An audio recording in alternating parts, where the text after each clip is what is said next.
Welcome to వంకాస్ journey. ఈరోజు మనం అరటి పువ్వుతో కూర తయారు చేయడం నేర్చుకుందాం. ఈ అరటి పువ్వు మనకి ఇలా ఈ కూర అరటికాయల గెలకి చివర ఉంటుంది. ఇలాగ అరటి పువ్వు ఈ అరటి గెల ఉండగా దానికి చివర అరటి పువ్వు ఉంటుంది. ఈ అరటికాయలు పెద్దవి అయిన తర్వాత ఈ పువ్వులు విడిగా తీసుకుని ఈ పువ్వుల్లో ఉన్న ఒక్కొక్క రేక్కి ఇలా అరటి పళ్ళు అస్తాల్లాగాను, అరటికాయలు ఏ విధంగా అస్తాల్లా ఉంటాయో అదే విధంగా పువ్వులు కూడా ఇలా అస్తాల కింద ఉంటుంది. ఒక్కొక్క రేకు కింద ఇవి మనం ఇలా తీసుకుని ఒక్కొక్క రేకు తీసుకుని ఇలా తీసుకోవాలి. వీటిని మనం కూర వీటితో చేసుకుంటాం. ఇవి ఎంతో మెడిసినల్ వాల్యూస్ ఉన్న వెజిటబుల్ కర్రీ. ఇది దీని నిండా పీచు పదార్థం అధికంగా ఉండి మనకి గ్యాస్ట్రిక్ని, డైజెషన్ని క్రమ పద్ధతిలో ఉంచుతుంది. ఇప్పుడు మనకి ఏ విధంగా తీసుకోవాలంటే, ఇవి కూర అరటికాయలు. ఈ కూర అరటికాయలకి పళ్ళ అరటికాయలకి కూడా ఈ పువ్వులు ఉంటాయి. కానీ మనం కూర అరటికాయల యొక్క పువ్వుల్ని ఎక్కువగా వినియోగిస్తాం. ఇవి ఇలా ఒక్కొక్క రేకు తీసుకుని ఈ పువ్వులు ఇలా తీసుకుని మొత్తం ఇదే విధంగా అన్నీ మనం ఒలుచుకోవాలి. ఒలుచుకున్న తర్వాత వీటిలో ఉన్న రెండు పదార్థాలని మనం తీసేసుకోవాలి బయటికి. ఇదొకటి తీసేయాలి. అంటే మన పెద్దలు ఈ రెండు వేసుకోకుండా కూర వండుకోవాలని చెప్పారు. ఇది అసలు మనకి నలగవు, ఉడకవు. ఇది ఒక సిల్కీగా ఉంటుంది అన్నమాట. ఇది కూడా మనకి హెల్దీకి అంత మంచిది కాదు. అందుకని ఈ రెండు పదార్థాలని తీసేసి ఇవి ఒక చోట ఇలా శుభ్రం చేసుకుంటూ వీటిని మనం ముందుగా ప్రిపేర్ చేసుకుని ఉంచుకోవాలి. కూరకి ముందు రోజు నైటు ఖాళీగా ఉన్నప్పుడు ఇవి అన్నీ తీసేసుకుని ప్రతి పువ్వుకి ఇవన్నీ తీసేసుకుంటూ ఉండాలి. ఇది మనకి అలవాటుగా ఉన్నవాళ్ళు ఈజీగానే తీసేస్తారు. కొంచెం అలవాటు లేని వాళ్ళకి కొంచెం టైం పడుద్ది. ఇలా చూడండి, బుడిపిలాగా ఉంటుంది. ఇది ఒకటి, ఇక్కడ సిల్కీ లాగా ఉంటుంది. ఇది తీసుకుని అదే విధంగా అన్నీ కూడా మనం క్లీన్ చేసుకుని అప్పుడు కూర వండుకోవాలి. ఈ పువ్వు మనం పప్పులో వేసుకోవచ్చు, మసాలా పెట్టి వండుకోవచ్చు, ఫ్రై చేసుకోవచ్చు. ఇది వండుకునే విధానాలు కూడా నేను ఇది అన్నీ క్లీన్ చేసుకుని లైన్ చేసుకున్నాక మీకు కూర వండడం కూడా చూపిస్తాను. అరటి పువ్వు నుండి ఇంకో సిల్కీగా ఉండే వీటిని ఈ తొడిమిల్ని తీసేసి శుభ్రం చేసి పెట్టుకున్న అరటి పువ్వు. ఈ అరటి పువ్వుతో ఈరోజు మనం పులిహార పోపు అంటే చింతపండు పులుసు, ఆవు పిండితో కూర చేసుకునే విధానం మీకు చూపిస్తాను. వీటిని కూడా కొద్దిగా నూనెలో వేయించి ఉప్పు కారం చల్లుకుంటే టేస్ట్గా ఉంటుంది అంటున్నారు. అది కూడా ట్రై చేసి మీకు టేస్ట్ చూసి చెప్తాను. ఇదిగో చూడండి, మిక్సీ చేసుకున్న ఈ అరటి పువ్వు.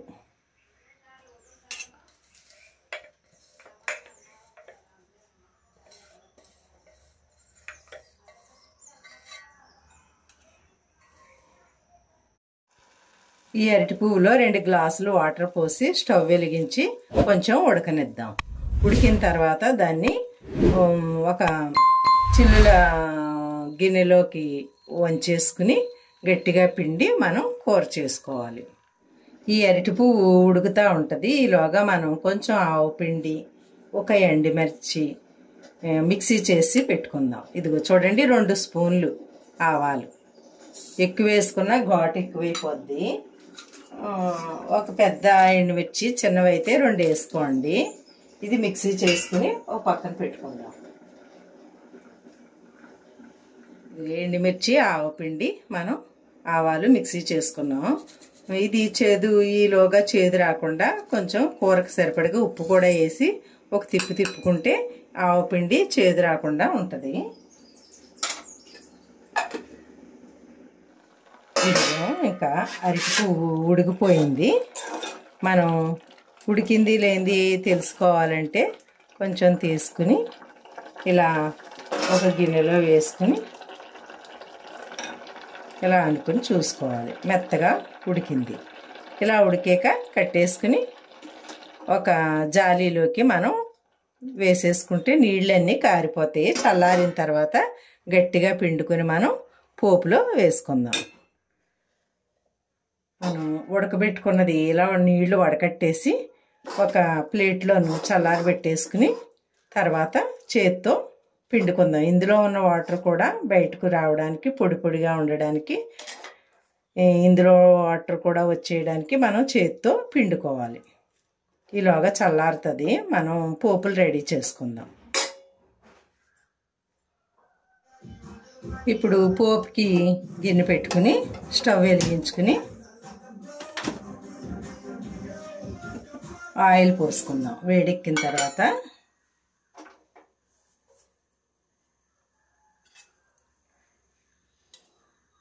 కూర తాలింపుకి సరిపడగా ఒక 4 స్పూన్లు ఆయిల్ పోసాను.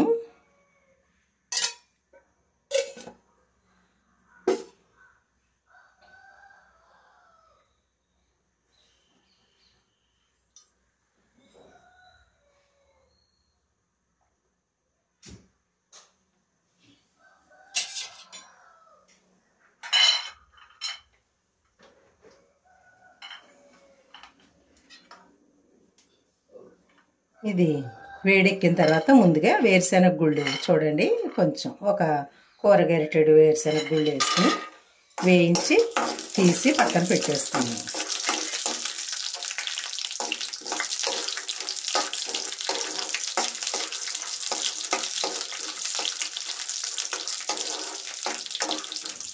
ఇవి వేగిపోయినాయి.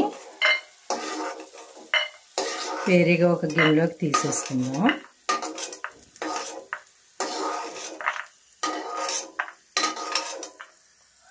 ఇప్పుడు ఈ నూనెలో ఒక్కొక్కటి పోపులు వేసుకుందాం.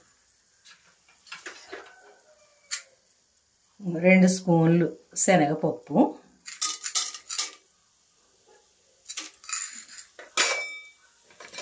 1 స్పూను మినప్పప్పు,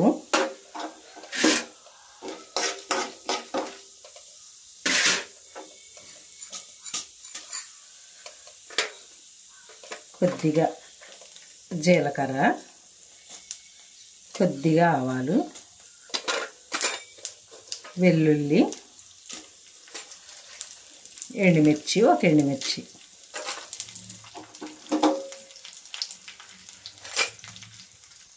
ఈ అరటి పువ్వుని కాసేపు వేయించి చల్లారి పెట్టుకున్నాం. ఇప్పుడు ఈ చల్లారిన తర్వాత ఈ ఆవపిండిని, ఎండుమిర్చి మిక్సీ చేసి పెట్టుకున్నాం కదా, కొంచెం సాల్ట్, కూరకు సరిపడగా సాల్ట్ వేసి అది ఇప్పుడు ఇందులో ఈ కూర చల్లారిన తర్వాత కలుపుకుంటున్నాం.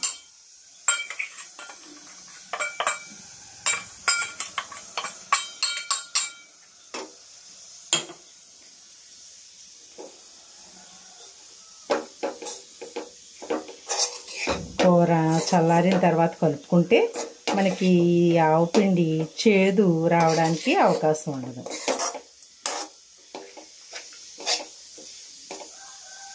నెక్స్ట్ ఈ వేరుశెనగ గుళ్ళు కూడా వేసేసుకుందాం లాస్ట్ని. ఇంకే ఫినిష్. ఆవపెట్టి పులుపు పెట్టిన పులిహార పోపు అరటి పువ్వు కూర రెడీ. ఇంకే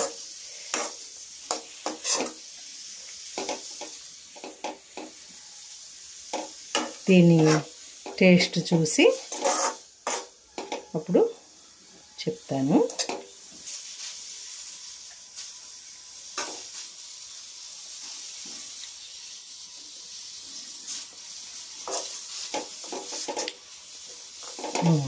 చాలా టేస్ట్గా ఉంది, పుల్ల పుల్లగా. ఉప్పు పులుపు అన్నీ సరిపోయినాయి. పులిహార పోపు కూర, అరటికాయ కూర రెడీ. కరివేపాకు,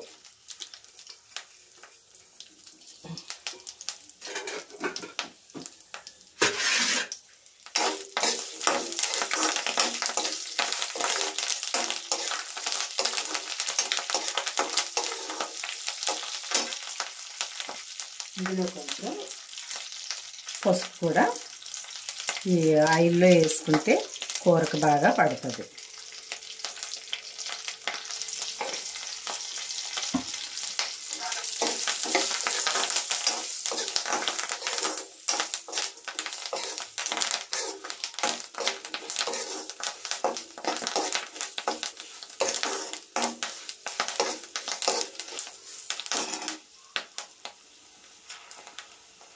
మనం కొంచెం చింతపండు గుజ్జు ఇలా తీసుకుని చింతపండు రసం ఈ పోపుల్లో వేసేసుకోవాలి. కూరకు సరిపడగా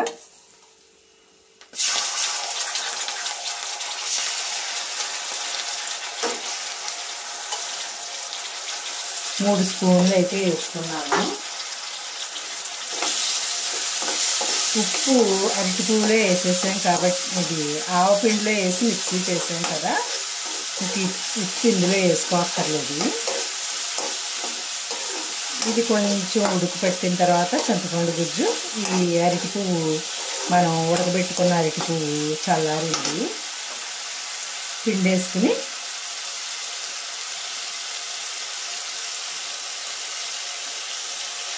ఇదిగో ఇలా పిండేసుకుని ఇందులో వేసేసుకున్నాం.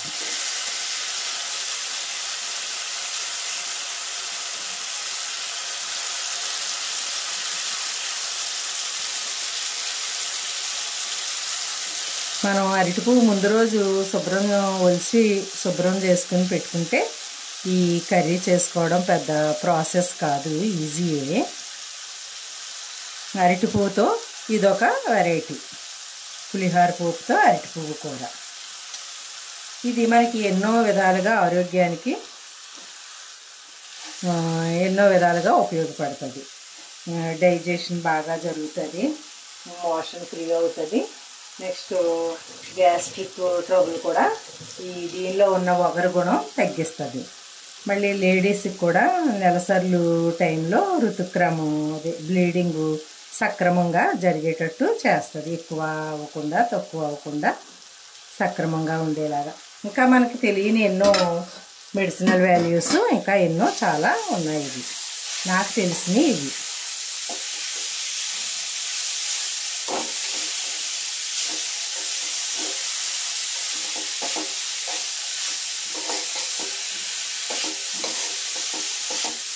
ఇది చాలా టేస్ట్గా కూడా ఉంటుంది.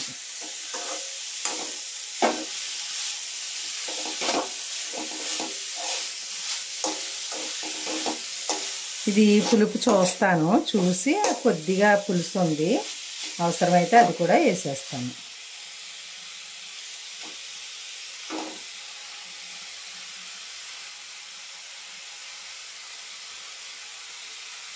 ఇంకా పడుతుంది.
ఇది రెడీ అయిపోయింది.